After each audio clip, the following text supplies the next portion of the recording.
Okay, so the results of the Johansson study and the conclusion. So what happens when workers have different tasks? Does it affect stress levels, both perceived stress levels, behavioural stress levels, and physiological stress levels? So this is the aim, to find out, is there a difference?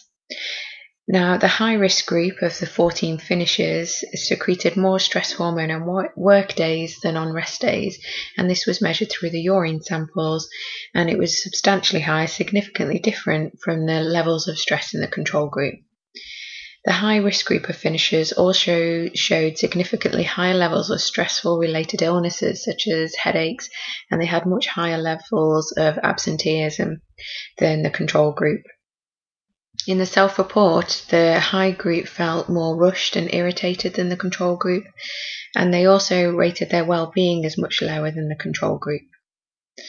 So the conclusion we can draw from these findings, both the clinical, taking the urine sample, and the self-report, and the records of absentee being poorly from work, is that a combination of work stressors, especially repetitiveness, machine pacing of work, and high levels of responsibility, like you're responsible for the wages going out the factory, lead to chronic long-term physiological arousal.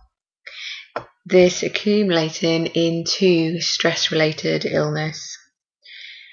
So we'll do a quick evaluation here using the I'm used.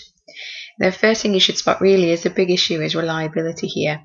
It's high control. We've got two groups, so it's very much what we now call an old-fashioned experiment. So it has good reliability. So the big issue here, I think, is that it has good consistency. So we'd be able to take this study and redo it to confirm the results. Now, the methods in experiment has quasi, so naturally occurring variable of the finisher or not. It's in the field, also in the Swedish sawmill. Now, it's useful because it has two groups. So it has the high repetitive group, but it also has the control group. So we should be able to establish a cause and effect with this control.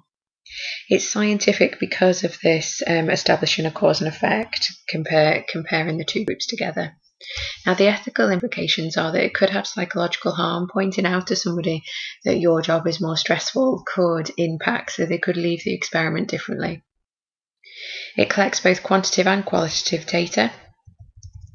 So holistically, that's quite good, being able to quantitatively, scientifically find something, but also back it up with qualitative information using self-report.